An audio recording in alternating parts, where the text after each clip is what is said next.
Okay, I pushed the button. Um, this is okay. This is probably one of the most terrifying things that I've ever done in my life, but in the best way. Um, I've put this off so many times, and I don't know what it is, but lately it's been gnawing at me. It's like, please get this done. Opening myself up for ridicule. That's probably the scariest part is that um, I'm not an important person. I never have been. I probably never will be. But I feel like I have something very important to say, and I'm gonna relay to you guys a bunch of things that have happened to me, and it's gonna be hopefully for you eye-opening, and you guys can do your own research. You can try your own different things to see if you can have this come into your life as well. So it's a strange topic, but I'm going to start off by telling a few things and giving some background. My name is Fox. I was born on May 22nd, 1973. I lost my mom at a young age. I was 2 months shy of my second birthday, and she's been gone out of my life since then. At least I thought. Um, so I'm just going to give you a little background, and I'm just going to kind of start off where I'm going to give you a little bit of background, and then start off where things started getting a little weird in my life. So I grew up in foster care, and I was in one home for 4 years, and then I moved, and I was in another home for 9 years. And then after that, I bounced around from home to home because I was a teenager, and teenagers are notoriously hard to get along with, especially when they're not your own children. And I understand that. But anyway, so I had quite the hard school life. I was a bit of a, I was a lot, I was a effeminate kid, and I got picked on and called Tinkerbell and fag and all those kind of things. So I never really had any friends at school, and then my foster homes that I lived in, I never really felt loved or anything. Like, I felt like they just didn't really care about me. Um, I don't know. So I grew up feeling quite lonely, and then when I left for school in Montreal, I I found people that I liked, and it seemed like my life started to take off.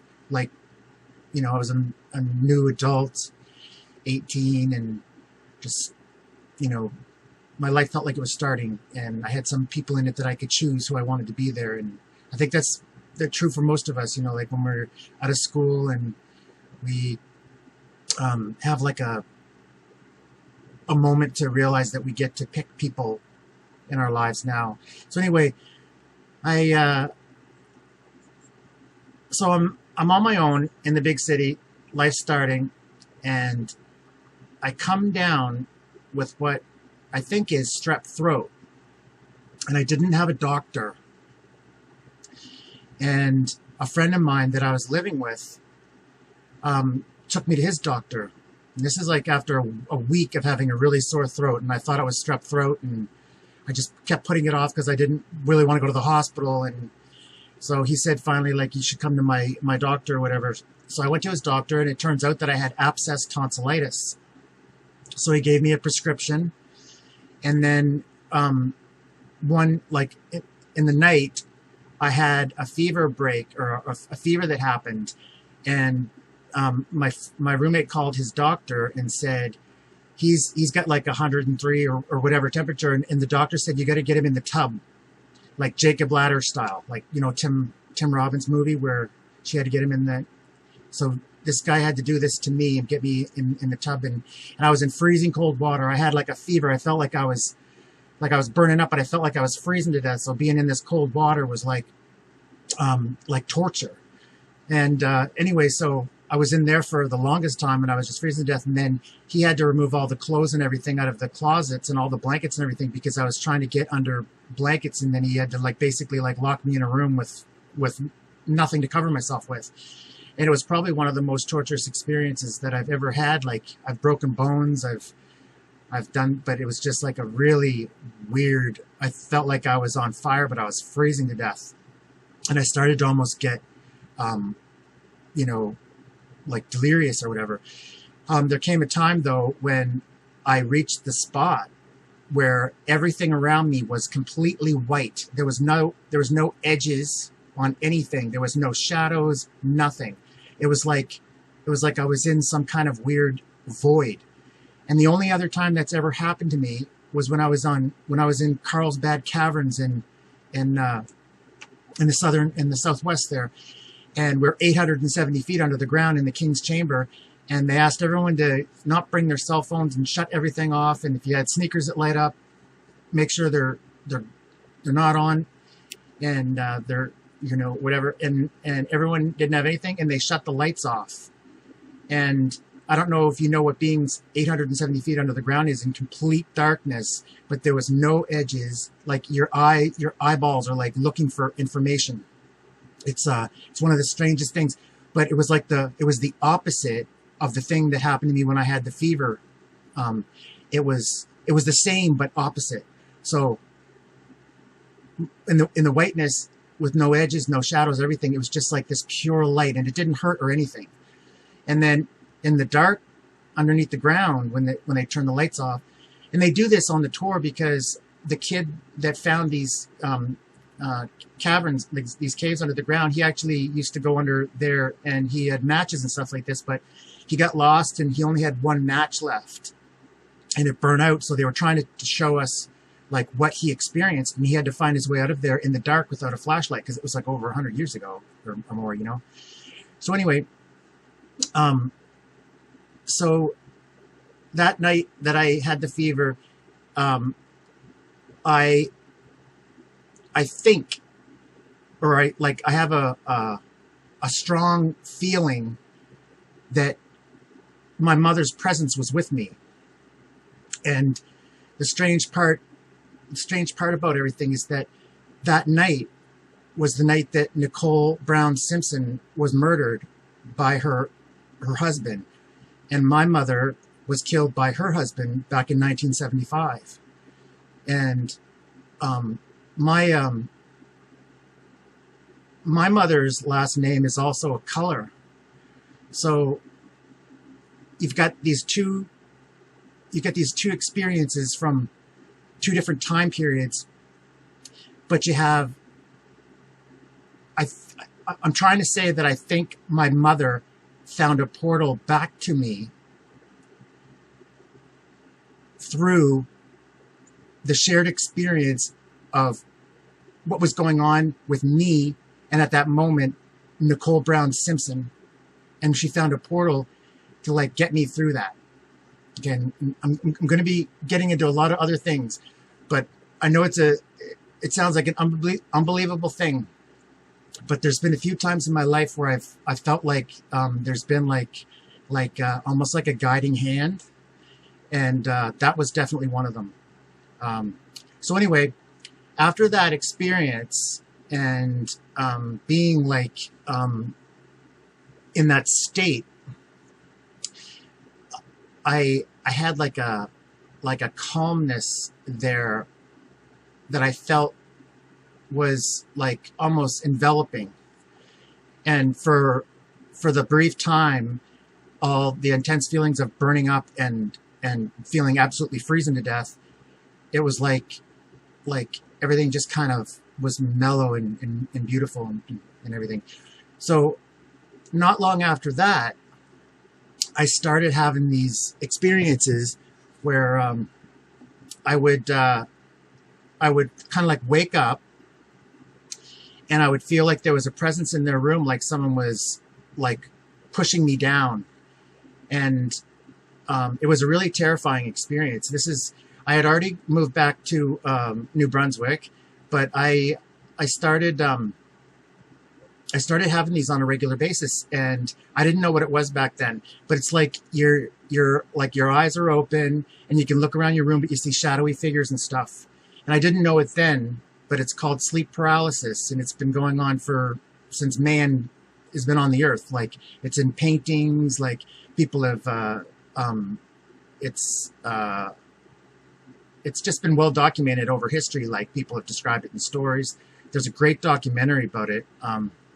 I don't know the name off right hand, but I'm going to add things in this video and edit them in after. Like, I'll pop them in over my pictures and things like that if I feel the need after. But anyway, these things were so terrifying that I used to get out of bed around 3 o'clock in the morning and walk about 16 blocks to an emergency room in the middle of the night in the winter. And I would go to the emergency room and have to wait because there'd actually be people there that needed something. And I was just waking up. Like, obviously I was terrified, but these people were like, you know, they give you a couple Ativan and send you on your way. But I was living by myself, and it was truly a terrifying thing. And I just, like, they were so scary that I would get bundled up and walk to the hospital. And then the more happened, I mean, they never not got scary. Like, I would wake up often screaming when I finally could, because it's like your brain is awake, but your body is not. And you can't move a muscle. You can't, like, get out of bed or even like move a finger. And it just has to take its course. And then I usually end up like snapping out of it by like screaming. And so anyway, those kind of things were happening. And then I was having a few years later, I was having all the while I'm having these sleep paralysis incidents, I had some problems with my family and my interpersonal relationships, like my brothers and sisters and my aunt that raised me for a while. They just a lot of things were happening, and I got really, really depressed. And it was a strange thing. I was going fishing with my friend quite often down near the U.S. border in a place called St. George. And on the way back, once I saw something on the side of the road, on the side of the highway, so I got out and I picked them up, and it was a bottle of morphine. And it was unopened, and it still had the plastic seal on it. And then I glanced around, and I saw another bottle. And these were like, what I assumed they were was a trucker probably got them from like doctor shopping in the States, and he smuggled them across the border. And maybe he saw a cop car flashing its lights, panicked, and threw them out the window. Well, I found them, and I had them in my possession for quite a while. And then this depression hit me, and I was, I just got deeper and deeper and deeper into depression. And I had been depressed as a teenager, and I had suicidal ideations, but I was never brave enough to like actually do anything. So there was always these underlying feelings, but at this point in my life, when I was having all this trouble with my family, I got to a really, really dark place, and I was like drinking quite heavily, like not any hard liquor, but I was getting smashed on beer like every night.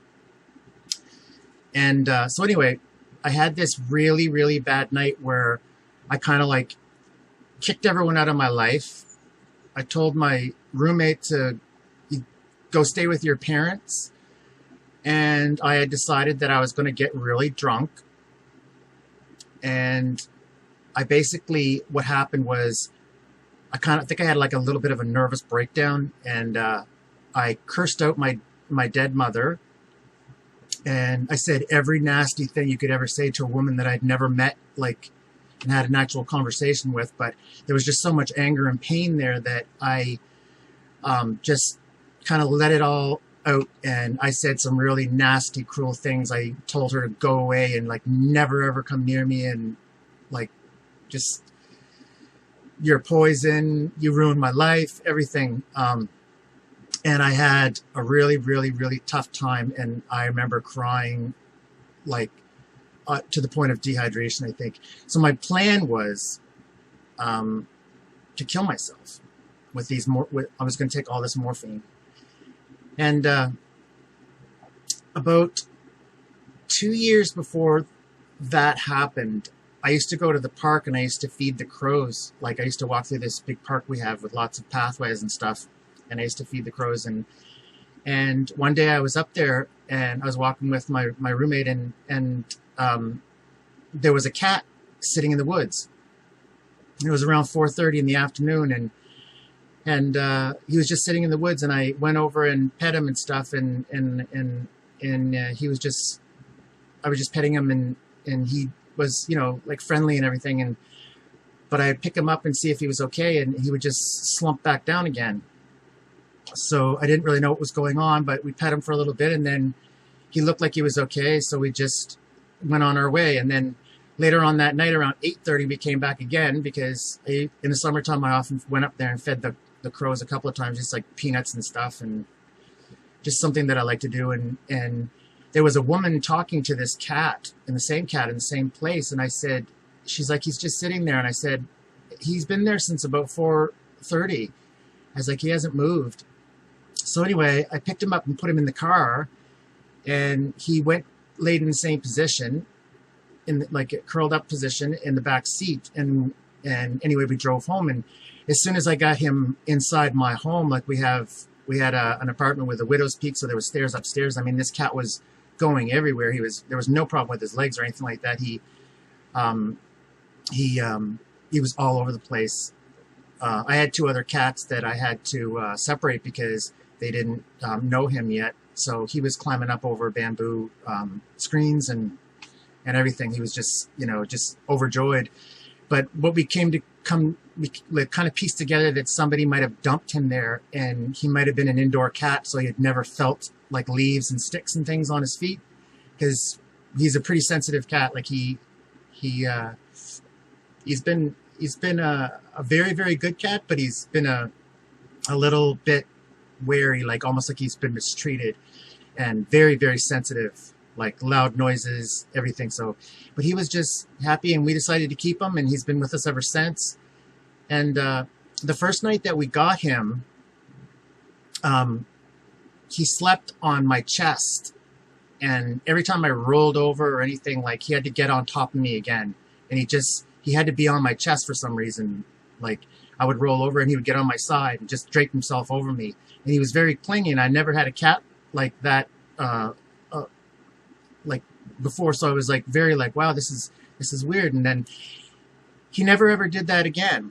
But and I had 2 other girl cats, and he did not like to be really petted or stroked or anything unless they weren't in the room. But if you were petting him and he was rubbing up against your legs and one of them walked in the room, he would immediately pretend like he didn't know who I was, or, you know, the other roommate.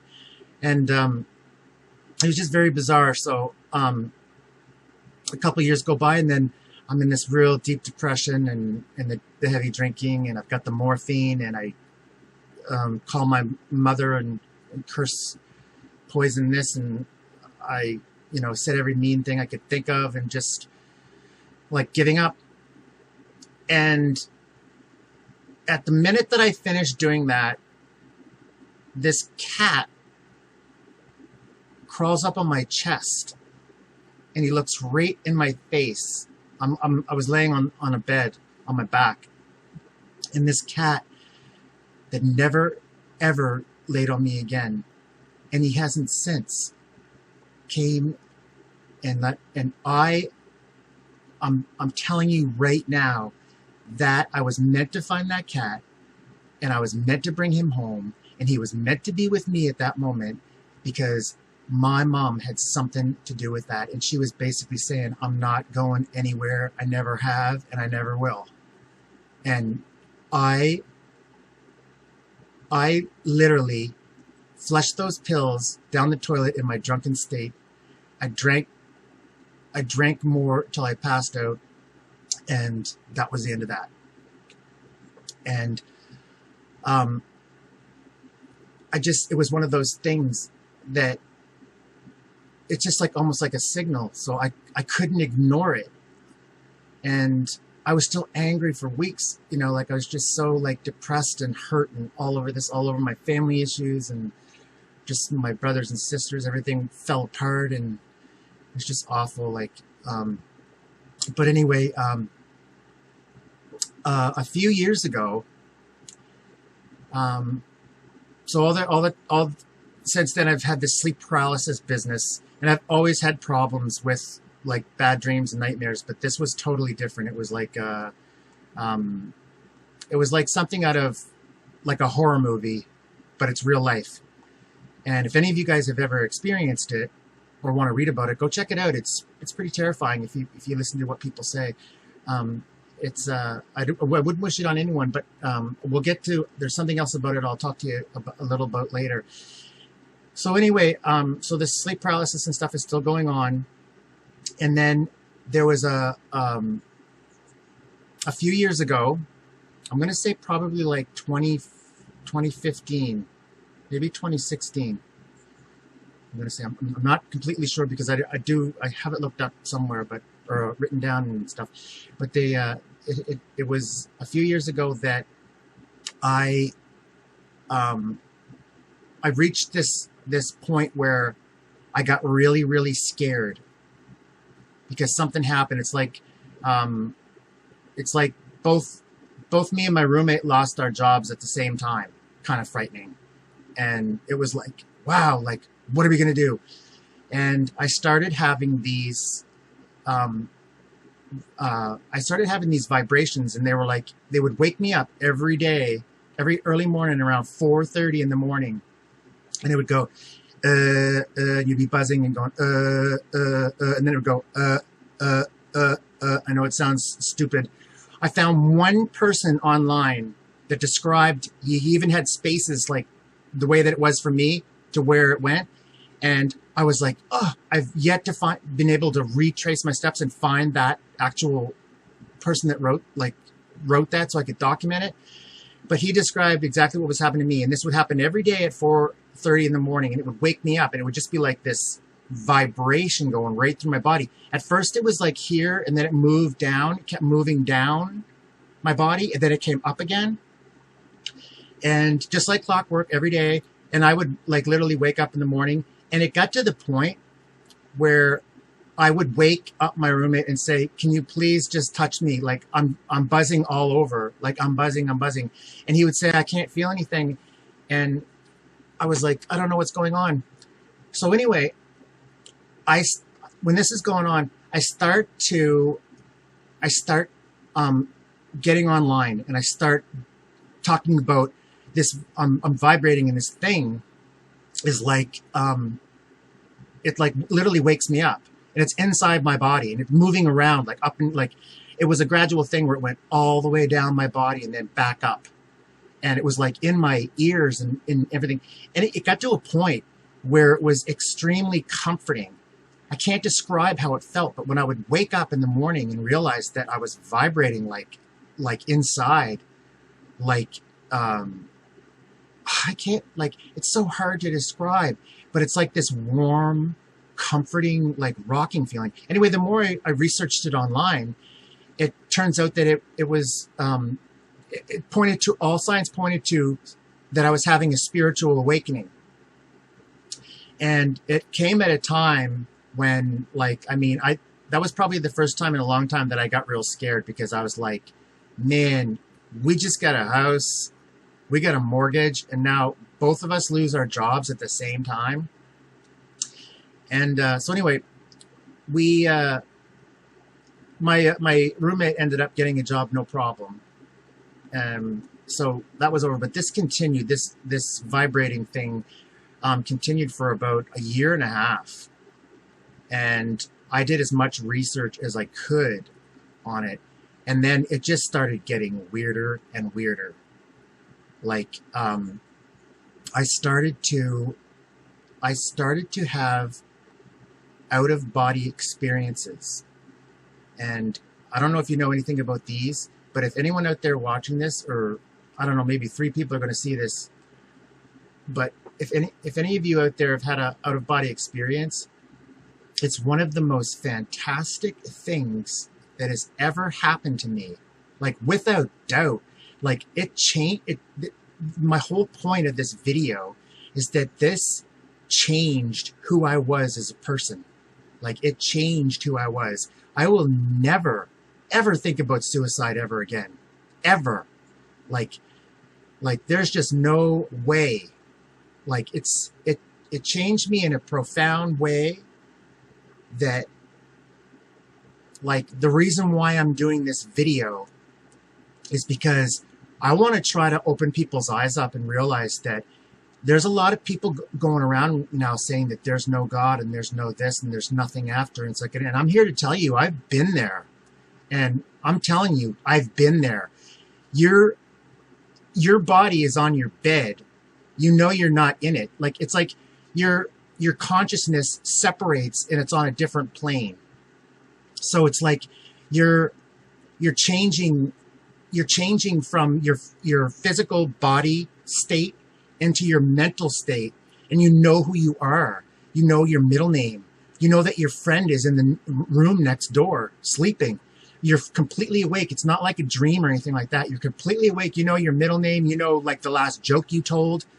You know your mother, your family, everything. It's crystal clear. You're a person there. And it's like the things that I've seen and the things that I've done with my body, like the flying and this is not like a lucid dream. I've had a lucid dream before. I've had dreams where I control things, like open doors, or I make a door appear and all that stuff. And I've had lucid dreams where I flew. That's completely different. This is totally different. This is, you know that you're in bed and your body's in bed and you're somewhere else looking at it before you leave. That's how, like, it's profound. It's probably the most difficult. It's one of the most difficult things to describe, but it's also one of the most important. And that's my whole reason for making this video, is I know in my heart, because it changed me, that this experience on earth is not the end. There is something waiting for us, and we got to get right and get on board with it, because there's a lot of stuff going on right now in the world, like just so much like hatred and like baby killings and like abortions and like all these things. Like, I know that there's a lot of things that, you know, there's a lot of different angles to the abortion issue, but I'm saying that there's a lot of things out there that, like, it's almost like people have given up hope. And that's why I'm trying to make this video, is I'm trying to say, like, no, like, you're wrong. It's not hopeless. Like, we are destined for something. So these out-of-body experiences, like, open my eyes up, and like my thirst and for knowledge and everything about this just kind of like, I don't know how to say it. It was like insatiable. I couldn't find out enough information about it because it was just so exciting to me. And nothing like this had ever happened to me. Like, all the scary things about it, like the sleep paralysis and stuff that made me go to the hospital in the middle of the night because I was so afraid. I found out that when I had my last sleep paralysis, after having the out-of-body experiences, when I had my last sleep paralysis, when I had that feeling of dread, and the thing I have to tell you is, when you have an out-of-body experience, you go through this thing. It's called the vibrational state, and it feels like you're in a train going through a tunnel, like, like it's like Jodie Foster going through that wormhole, like, they're alive, you know, and all that. It's like you're shaking uncontrollably like this. It's incredibly loud, but it does not hurt. So you don't be afraid of it. It's the hardest thing to get through because it's so exciting that you're bursting with emotion, and you just got to stay calm. Okay. But you go through this vibrational state. And then when you get through that, like, the first time it happened to me, it was like I was a starfish and I got flung out of my body, and I was like spinning. I was spinning through this plane, like in the multiverse, like, and everything was like these pink crystal like glass palaces.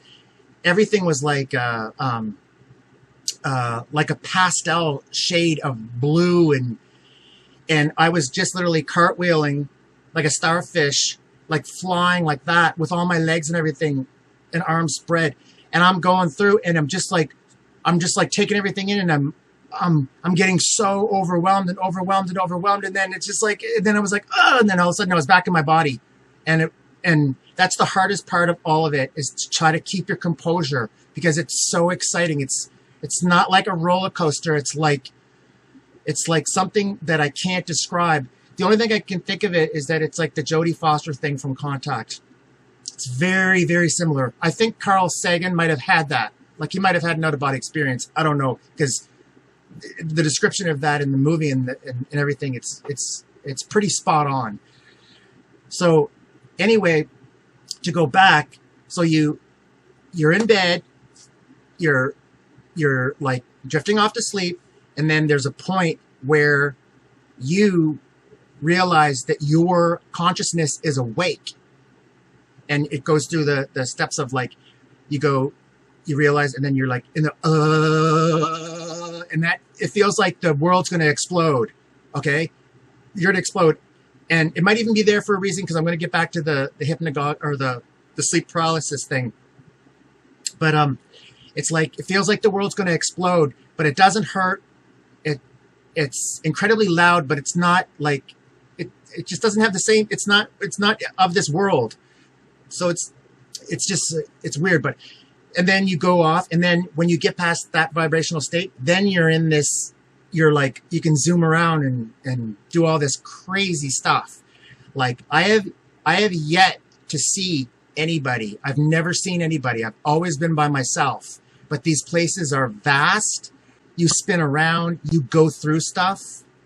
One time I literally, I was on the bed and I was drifting off, and my cat, who, laid on my chest there, while I was dozing, he came up and he touched his nose against my forehead.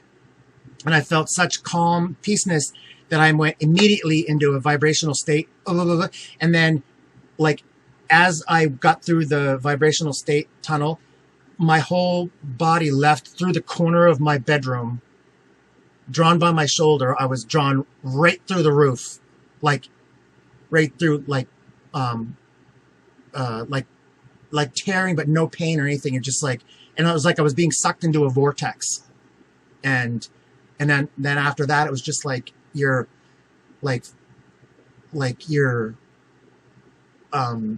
it's like you can do anything. You can say, like, I want to go here, I want to go there, and everything's fast. Everything's like super, super fast. And trying to get my train of thought here again, because it gets me excited when I think about it. Like, so what I found out the last time that I had sleep paralysis, when I was there and I was terrified and I was like, oh no, like the demon's going to get me or whatever. I just said, I'm not afraid, like that. And from there, I went immediately into a vibrational state. So what I'm thinking is that the sleep paralysis was happening to me, like all those years since the night of the fever.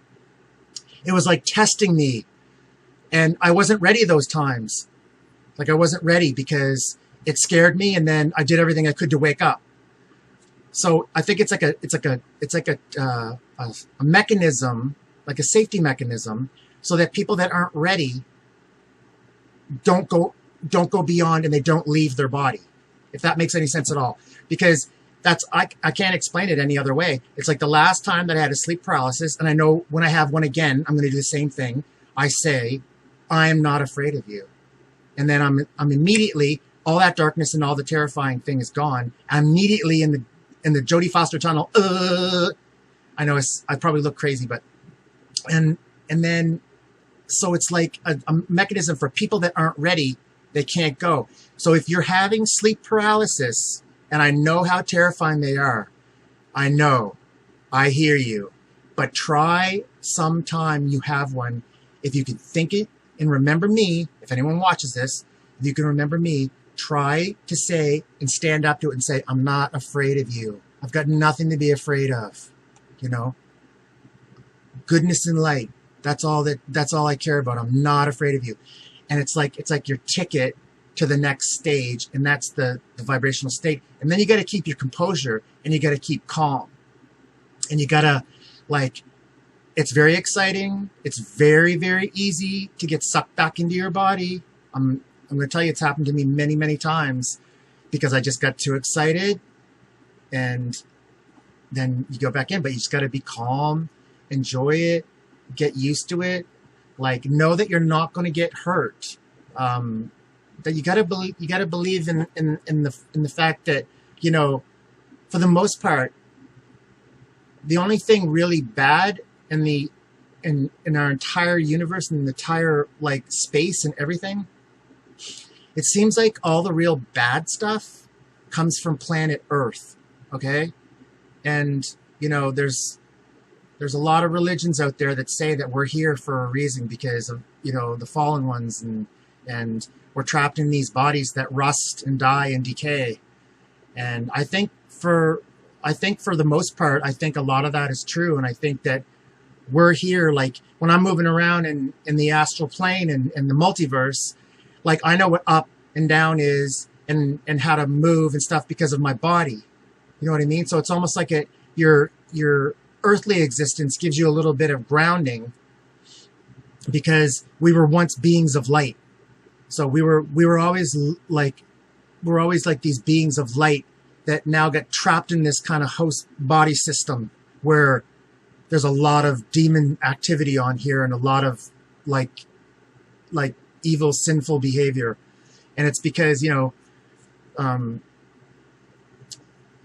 we're meant to be somewhere else.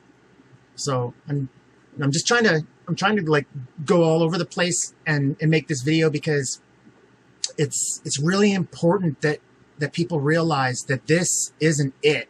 And I'm pretty sure that I was being shown this for a reason. Like, it changed me.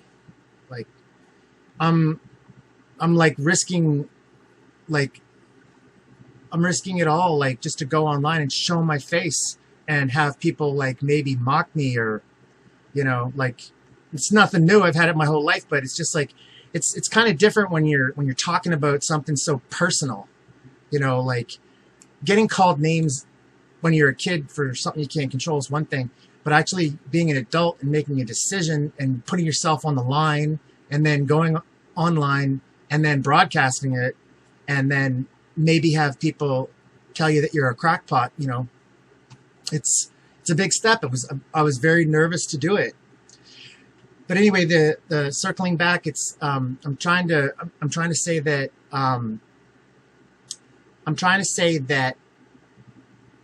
my life was on a path, and on one of the nights that I needed it most, when I could have died, my mom found a way to me.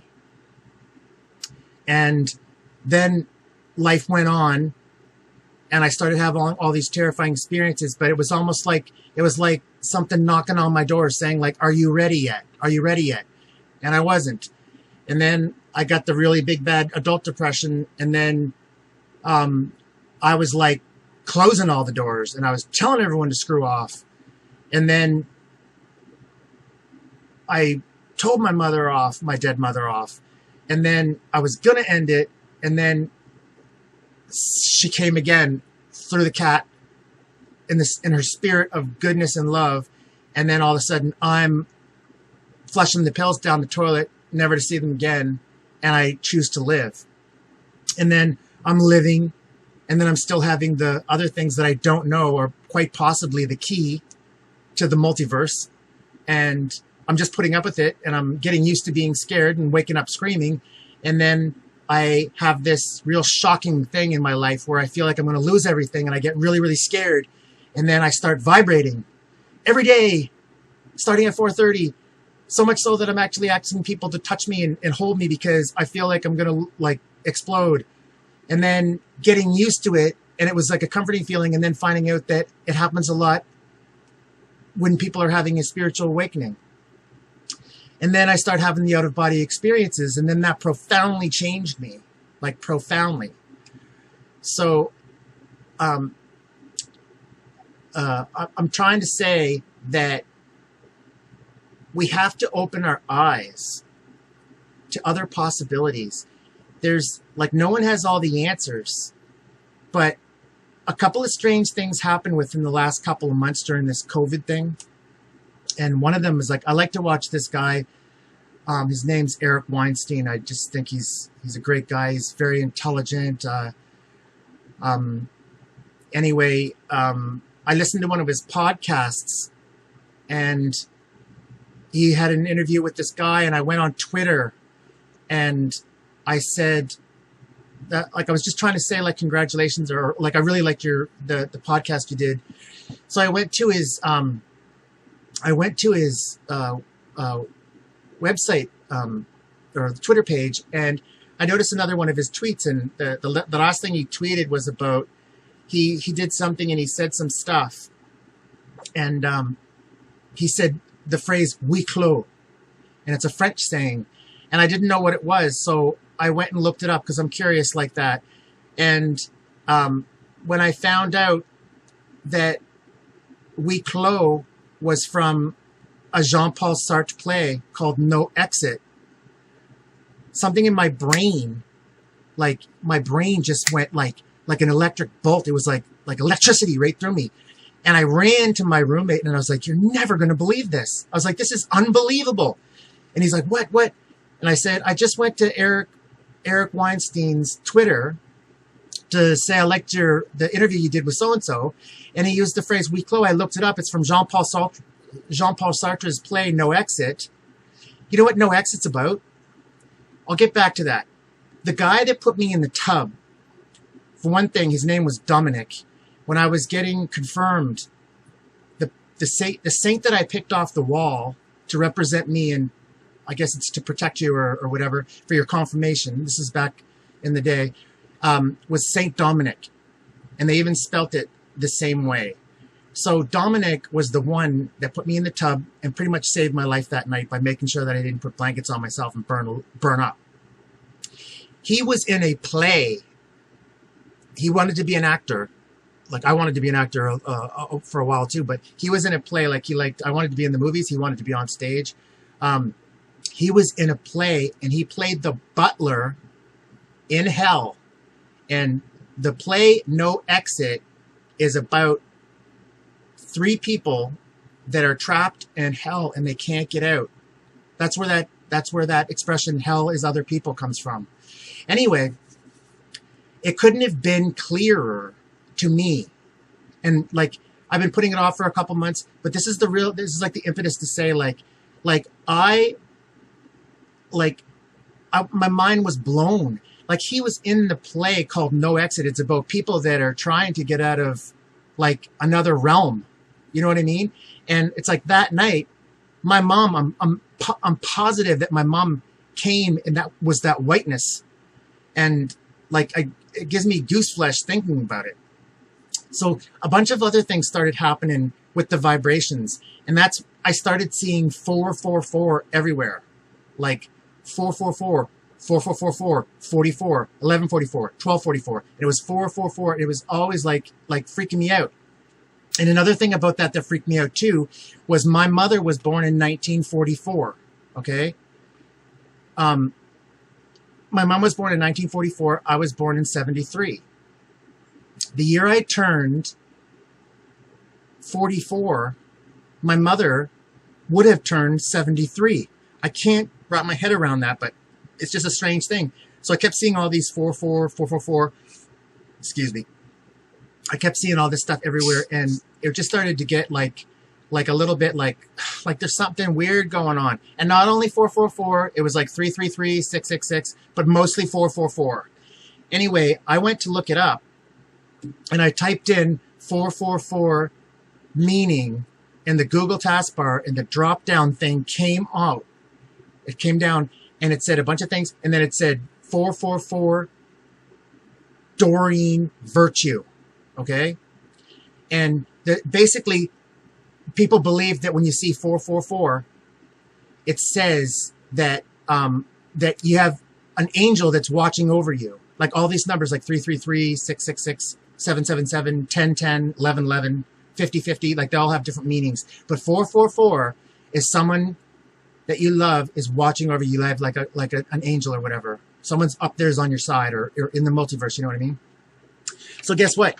It says 444 and then Doreen Virtue. And guess what my mother's name is? My mother's name is Doreen.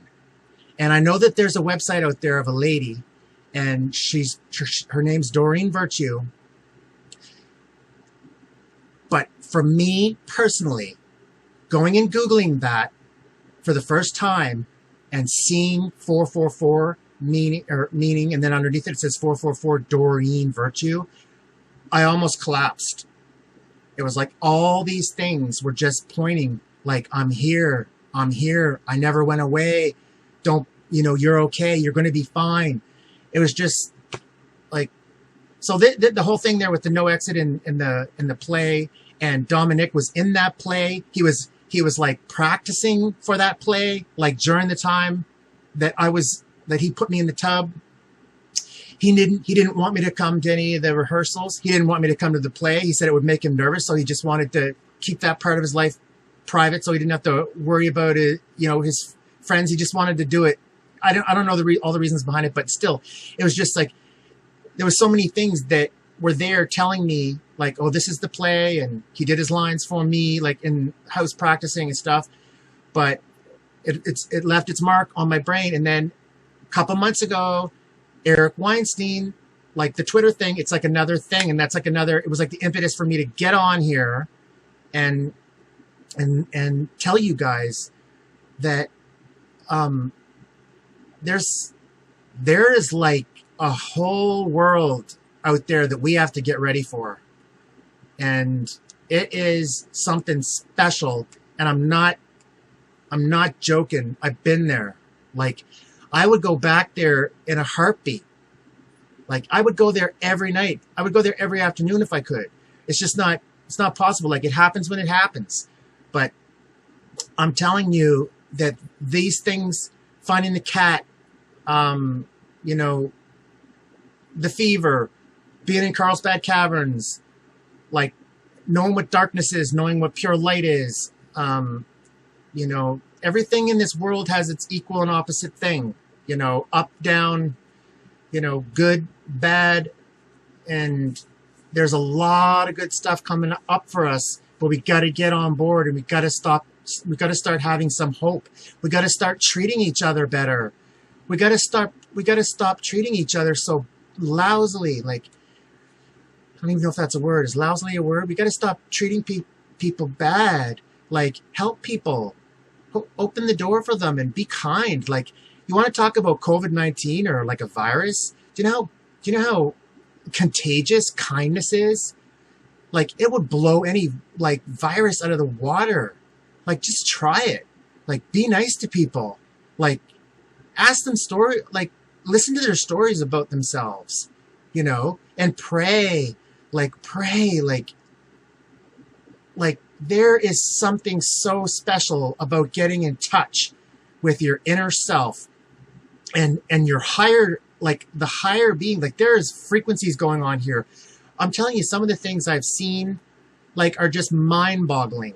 They are some of the most beautiful, some of the most precious things that have ever happened to me. And I would never want any of it to disappear from my memory. Like, I'm just like, it's more important to me. I used to worry about how I looked. I don't care anymore. It's like this earthly body, it's going to die and rot, or it can get shot, all these things. But the consciousness of your soul and your mind cannot. Okay, that's going to go somewhere. So base your life on that. Be kind. Be truthful. Like, it's so easy to tell the truth if you really, really want to. That's like, tell the truth. Be kind. Share. Like, I'm sharing a part of myself right now that I was terrified to. And as off track as I might have gotten, like, I'm trying to give you an understanding of what it's like to, like, not be in your body and be someplace really, really special that is not a dream. Like, your consciousness is there. Okay? I'm sorry, I have to blow my nose here. just getting a little sweaty and worked up. But I'll try to edit. I'll maybe try to edit the Kleenex out. But it's just like this. It's like the reason I'm doing this is because I want people out there to realize that I felt like garbage. I felt like garbage for a lot of my life. And then I grew up and I had a little bit of a better life, and then things fell apart and I almost did myself in.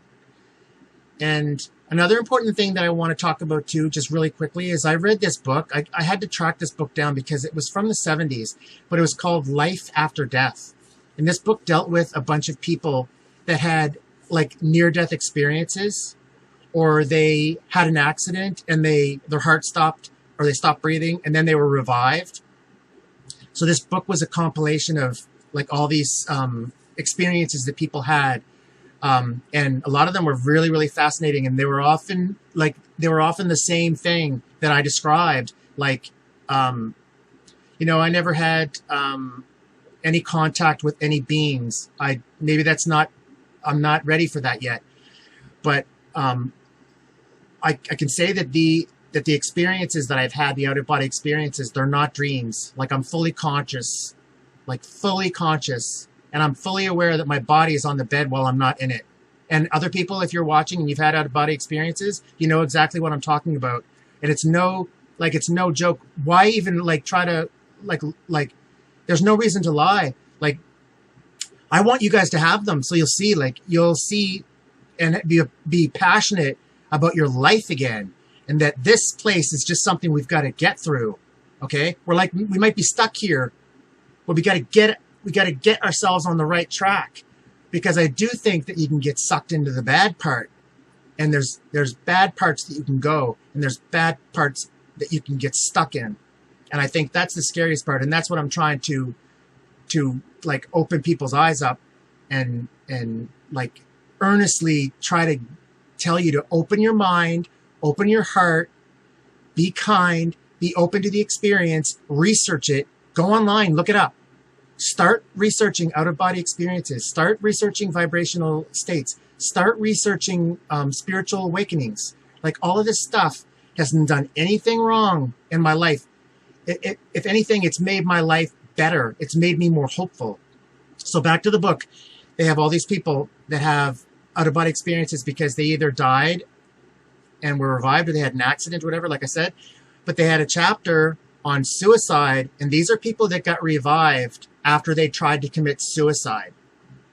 And I also read another thing once before, and it said that everybody that has jumped off of a building or some high structure to end their life, they've always regretted, if they've survived to tell about it, they've all said that they regretted it like a millisecond after they stepped off.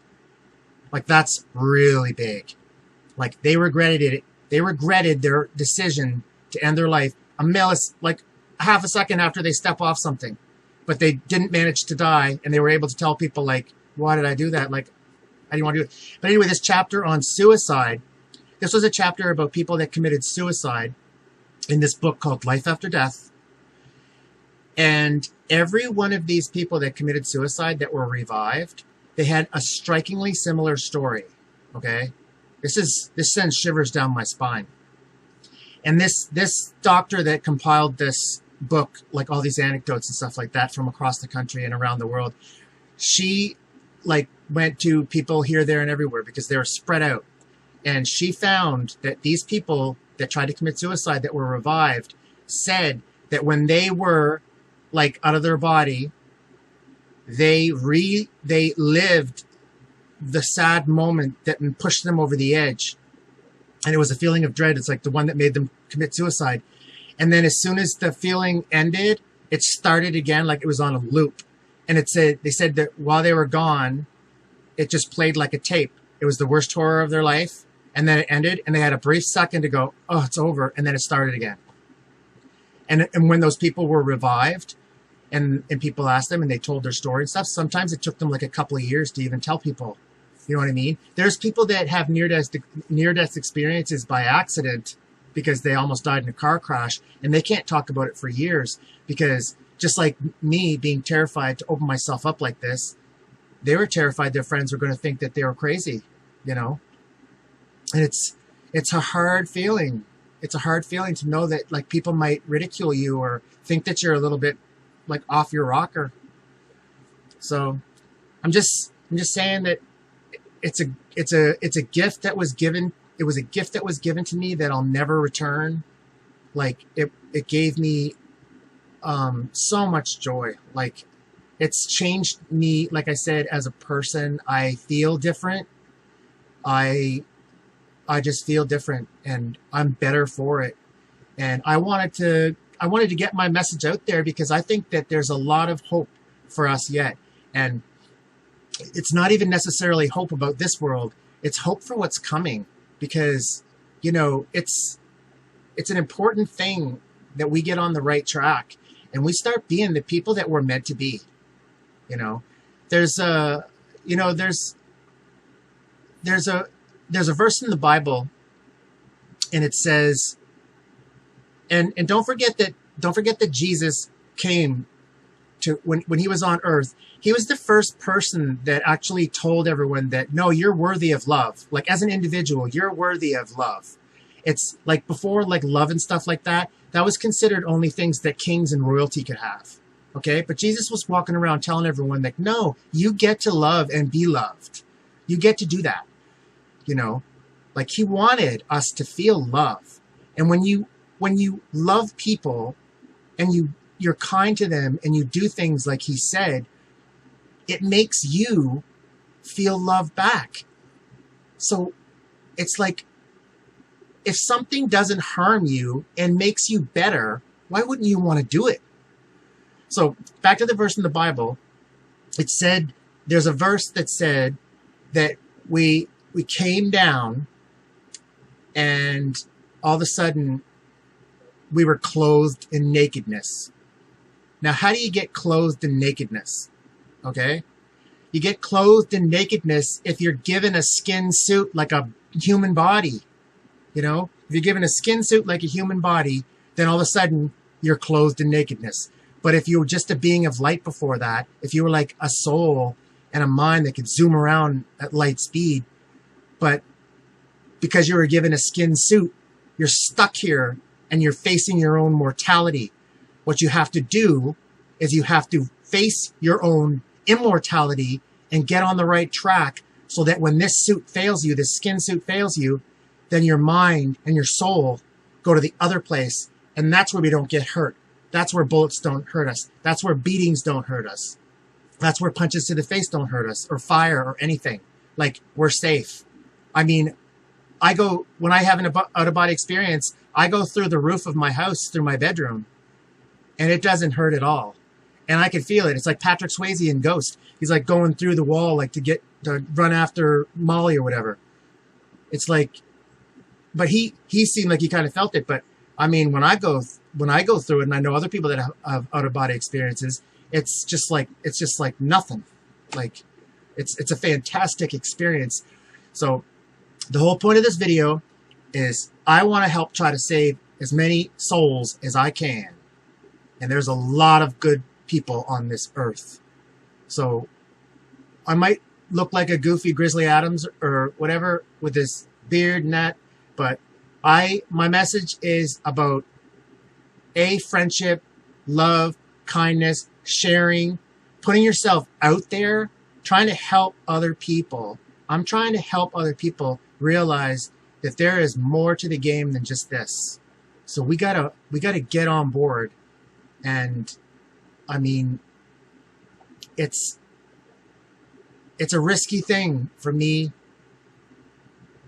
but I feel it's important to do it, especially in these times when people are just so hateful towards one another.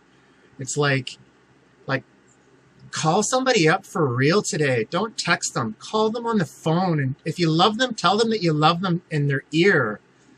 You know, I don't understand all of the things that are going on. And that's like the last few months with people getting beat up in the street and looting and rioting and people like publicly shaming people and yelling at them and getting into physical altercations because they're not wearing a mask. And it just seems like there's so much like hatred now. Like we've got to come together and like spread some kindness around. Like tell people that you love them. If you love them, tell them to their face, you know. Anyway, this is what the point of this video is. And I know I was like a little bit all over the place, and I probably could have been a lot more organized, but all of these things have changed me profoundly, and I want them to be an eye-opener for you people to do your research and go find these things out and practice them. If you have like any questions or anything, just put them in the comments. I'll try to help you as best as I can or point you in the right direction. This is it's important to me on so many levels because I just want people to realize how important it is, and to share it, and especially if you know people that, or you're having sleep paralysis, if you open your mind and you confront this thing head on in your mind and your soul while you're sleeping, you're going to get the key to the next realm, and you're going to be able to get there. And if you can contain your excitement, you'll get to know and see what I'm talking about. Hi everybody, I'm just adding this at the end here. I got anyway, if you guys have any questions or anything, or personal stories about your own experiences, please put them down in the comment section if you want. I don't care how long they are either. I'll read every one of them. I'm going to tack on a thing from the Joe Rogan show. He had an interview with this I think it's a mycologist. He's the guy that he's like a mushroom expert, and he's got some kind of project where he's trying to save all the bees in the world because they have some kind of something's happening to them. Anyway, he's like this mushroom genius, and he might be helping to save the world's food supply. Anyway, he is a scientist and a very intelligent thinker, and he tells a story like on the same track as mine, and I just want to tack it on in at the end here, and it's just a couple minutes long, and he tells his story. His name is Paul Stamets, and he also did he was the brainchild behind the Spore Drive on the new Star Trek series on CBS, the CBS streaming service. Star Trek Discovery, I think it's called. Anyway, he's the one that dreamed up that whole Spore Drive thing and the mushroom spores and all that. So I'm going to tack this on and the end. And again, thanks for watching. I know it was a long video and everything. I'll probably end up doing little, maybe more in-depth things. We'll see. But I'm just going to tack on this interview. And then, again, thanks for watching. And I hope to hear from some of you and your stories. All right, take care. Be safe. Like, we got to dry them. So we lay out newspapers, and the whole newspapers were just covered with mushrooms. And so that night, we just about 4 guys from Yale, all neurophysiology, all scientists, on the scientist track, and let's eat them. And so, I mean, this is not very potent. They're 1/10 the potency of cubensis, so we made smoothies. And oh my gosh, talk about the gag reflex. So we had to make these smoothies. We had to eat 50 of them in order to have a dose equivalent to what psilocybe cubensis would be. So I knew that. So we made these incredibly distasteful milkshakes, and we chugged them and we drank them. And then amazing experience. I bonded with my brother. It was beautiful. And then you're peeking at this experience. You look around, and there's like tens of thousands of these mushrooms. Like, oh my gosh, all for science. And so I go to bed, and I'm laying in bed, and full blown experience, and can barely sleep because all the colors are keeping me awake, and my mind is racing. And then I have a lucid dream. And I'm dreaming, and I wake up, and I go downstairs, and I go, I had this crazy dream. And what's your dream? And I said, I saw thousands of cattle dead, baking in the sun. I said, I think there's going to be a nuclear war. Well, what could kill all these cattle? There's a time the Reagan administration and all that, and the tension was really high between the Soviet Union and the United States. And they said, and they were joking with me, saying, "Oh, well, okay, when is it going to happen?" I go, "I know I was in Olympia, and I needed to rush up to Darrington to stay in my cabin because my books were up there and my manuscript was up there. I needed to save my research. So they laughed and they said, well, when's the world going to end, Paul? And I go, well, it's not this weekend. That was like in 2 days. It's next weekend. So they wrote on the calendar, December 1st. I put it in my book. I think it's 1975, the end of the world. They wrote, Paul predicts the end of the world. So we forgot about it. Massive rains the next week. Huge amounts of snowfall. And then on Wednesday, Thursday, temperature inversion. And it flipped to 75 to 85 degrees. All the snow started to melt. All the rivers were flooding. And my little cabin was right next to this river that would swell from from morning to night. It would go up 6 feet just from the snow melt because it's very close to this volcano and big glaciers. I said, oh my gosh, I'm going to lose my manuscript, all my research. I need to get up there. And so I'm watching the news and the roads are being closed. So I had to go through Rockport, Washington, the back way in order to get back to my cabin. I get to my cabin, and the bank had eroded about 10 feet. I was only about 10, 12 feet away from the river now. My cabin was on the verge of falling into it, but I got my manuscript. I got all my books. I rescued all the material I had, but I couldn't get out of there because the roads had been closed. And so I had to wait 2 days, and the roads then opened up, and I drove out of the valley into the Snohomish Valley, and I went around the bend, and there the sun, it was a brilliant sunny day, a warm day, and there floating in the fields were hundreds and hundreds of dead cattle. Whoa. How do you explain that? I entered, I think, into the multiverse. Whoa. Now, as a scientist, you realize when you say something like that, you open yourself up to ridicule. Do you feel hesitant to communicate these ideas? Well, to a degree, yes. But, I'm 62 years of age, and, at one point, I just don't care. I just don't care. This is true. This happened to me. And I can push the envelope on these ideas because the credibility of my research is well established. I can save the bees. Do you care whether I have taken psilocybin mushrooms, if I can save your farm, your family, your country, or the world billions of dollars and protect biosecurity? I care more. I care more. That's right. Yeah. So I'm telling you things. I'm not making these up. I don't think you are. I don't have to. I just wondered. But just because you can't explain it does not mean it's not true. Right. And I think that we need to accept the fact that the reality is not limited to the perception that we have traditionally used. That's a beautiful way to describe it. Let's end with that. That's perfect. Thank you, brother. Paul, thank you.